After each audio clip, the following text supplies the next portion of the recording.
Okay, folks, this is Sonia. Right now, we're gonna pivot, and I think I'm just gonna. This is Proverbs 29. I'm most likely gonna have it air on the 29th. Maybe do a proverb a day. Maybe starting next month, but we'll see how that goes. But I wanted to jump into because there were some scriptures, there were some verses that really hit me as poignant for various reasons. I've got some that deal with our mouths, and some that deal with government, and some that deal with righteousness, and some that deal with wisdom and foolishness. And I try to do a little bit of characterization here, categorization as well. So I'm doing this on the 15th of May, but it's dealing with Proverbs 29. Okay, I'm going to read through the Proverbs, and I may make a comment here and there, but I'm just going to go ahead and jump into it. Verse 1 of Proverbs. I didn't categorize this one.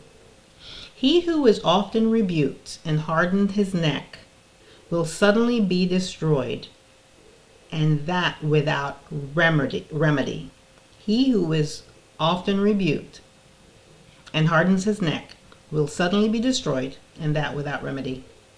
So that talks about the person who is just stubborn, and they're incorrigible, they can't be corrected, they're unteachable, and eventually that stubbornness will lead them to destruction.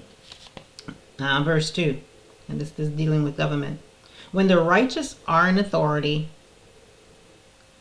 just now I was just dealing with the authority that is ceded to another person, and usually a Jezebel spirit and by an Ahab spirit, and they will use it demonically. So verse 2 says, when the righteous are in authority, the people rejoice. But when a wicked man rules, the people groan. That makes sense. Verse 4, we're going to jump to verse 4. Another thing with government. The king establishes the land by justice, but he who receives bribes overthrows it. The king establishes the land by justice, but he who receives bribes overthrows it, overthrows the land. The person who's receiving bribes, hint, hint, hint, the person receiving bribes. So they're establishing the land. They're not establishing the land by justice. They're operating with under the cover of bribes. Okay, this one deals with righteousness. Verse 6. By transgression, an evil man is snared. He's trapped by sin. But the righteous sings and rejoices. I missed a typo there. But the righteous sings and rejoices. Number 7. Righteousness again. The righteous considers the cause of the poor, but the wicked does not understand such knowledge. In other words, the wicked does not care about the poor. So even if you're wealthy and righteous, you're going to care about the poor. If you don't, then you're not righteous. Verse 9. If a wise man contends with a foolish man, whether the fool rages or laughs, there is no peace. In other words, don't contend with people who are foolish. Okay, it's not going to end peacefully. It's probably the person is probably more like that person who won't be rebuked and hardens their neck. Right? Don't have contentions with foolish people, because there'll not be any peace. The fool might either laugh in your face or rage against you. So it's pointless. Another one. Verse 11, a fool vents all his feelings, but a wise man holds them back. So this one is dealing with the mouth. Again, I put these in red. This one is dealing with the mouth. A fool vents. In other words, if you're always wearing your heart in your sleeve, you're always blabbing about everything to everyone, that's foolish. A fool vents all his feelings, but a wise man holds them back. Number 12, government again. If a ruler pays attention to lies, all his servants become wicked. If a ruler pays attention to or lies himself, pays attention to, all his servants become wicked. Verse 15. The rod and rebuke give wisdom, but a child left to himself brings shame to his mother. Isn't that interesting that it's the mother who gets the shame?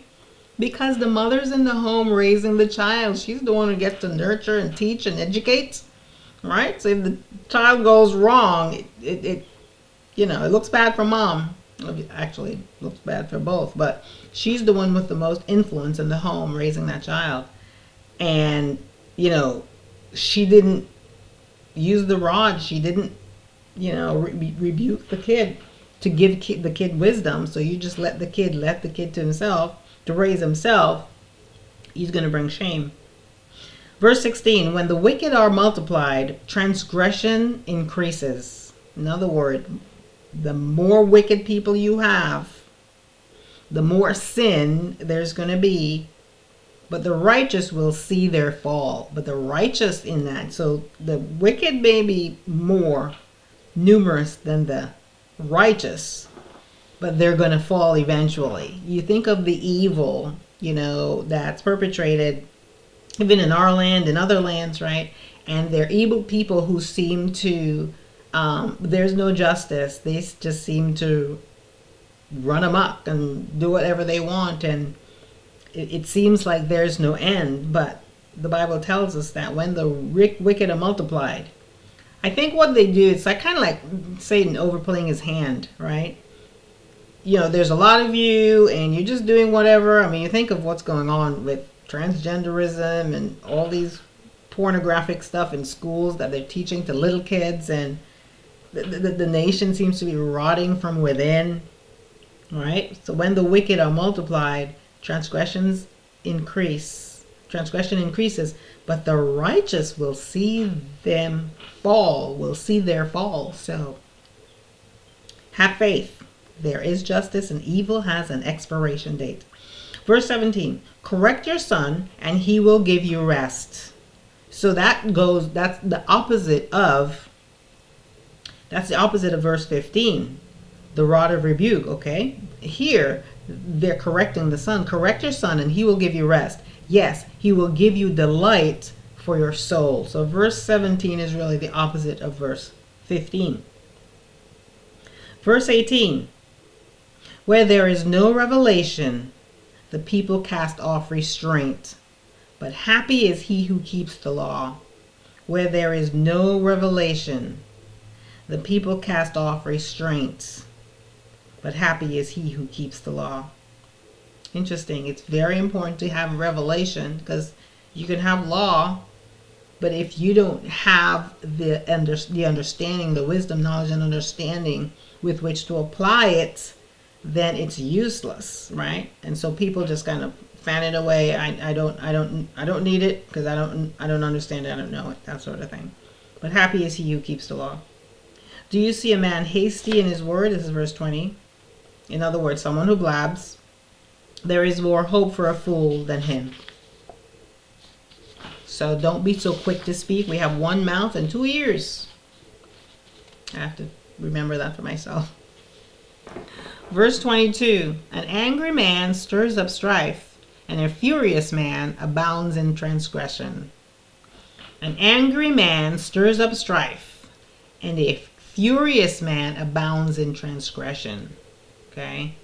If you're angry, in 15:1 it talks about, a kind word turns away wrath in Proverbs 15:1.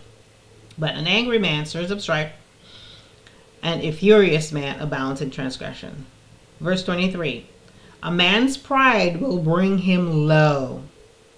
Right? You've heard that, pride comes before a fall. You've heard that saying. A man's pride will bring him low, but the humble in spirit will retain honor. That person will be lifted up. And there's another place in Psalms that talks about how God promotes, and he also demotes. Okay, he brings low and he elevates. He brings low and he elevates. So verse 23 tells us that a man's pride will bring him low, but the humble in spirit will retain honor. So the Proverbs is really all about wisdom, right? These are everyday ways that we can walk in wisdom in our lives. Verse 24. Whoever is a partner with a thief hates his own life. He swears to tell the truth but reveals nothing. Whoever is a partner with a thief hates his own life. He swears to tell the truth but reveals nothing. In other words, you're hanging around with thieves. Eventually, you're going to come to destruction of some kind, right? And it talks about the truth here, that the person doesn't really reveal the truth. 25, because bad company corrupts good morals. Verse 25, the fear of man brings a snare, but whoever trusts in the Lord shall be safe. Now, this is a really important one, because when you have a fear of man, fear of your reputation, fear of what people are going to think about you, etc., you're completely out of alignment, right? Because you should be really focusing on an audience of one, and how to please God, and not how to please other people. So if you have a fear of man, fear, right? In other words, you're fearing man instead of God, and you think you're more concerned with what man thinks than what God thinks. But whoever trusts in the Lord shall be safe. So it's interesting. It says it brings a snare. The fear of man brings a snare. A snare is a trap, okay? And a trap, that entrapment is a danger. So whoever trusts in the Lord, whoever trusts in the Lord shall be safe. Number 26, verse 26. Many seek the ruler's favor, but justice from man comes from the Lord. This is so powerful. This is so necessary today. Oh my goodness. With all of the injustices, many seek the ruler's favor. The ruler is not the one who is going to give ultimate justice. God gives ultimate justice. The ruler does not give ultimate justice. A godly ruler, maybe. But ultimately, God is the only just being that's 100,000% just all the time. Okay? That bears repeating. First, this is Proverbs 29:26. Many seek the ruler's favor, but justice, okay, hello, be patient. Justice from man comes from the Lord. And finally, verse 27. An unjust man is an abomination to the righteous, and he who is upright in the way is an abomination to the wicked. Isn't it interesting? An unjust man is an abomination to the righteous, because a righteous person is going to be focused on justice. They love justice. They hate injustice. That's what abomination. An abomination is something you hate. Okay, and an unjust man is an abomination to. You don't hate the person, but you hate their injustice. And he who is upright in the way is an abomination to the wicked. In other words, wickedness hates righteousness, and righteousness hates wickedness.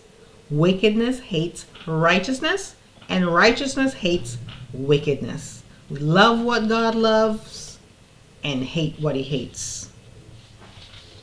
So that's it for Proverbs 29. Come back with me another day when I'll do another scripture, maybe another Proverbs. Maybe we'll jump around. We'll see what the Lord wants to highlight to us so that we can walk in wisdom. All right? God bless you. Have a good evening.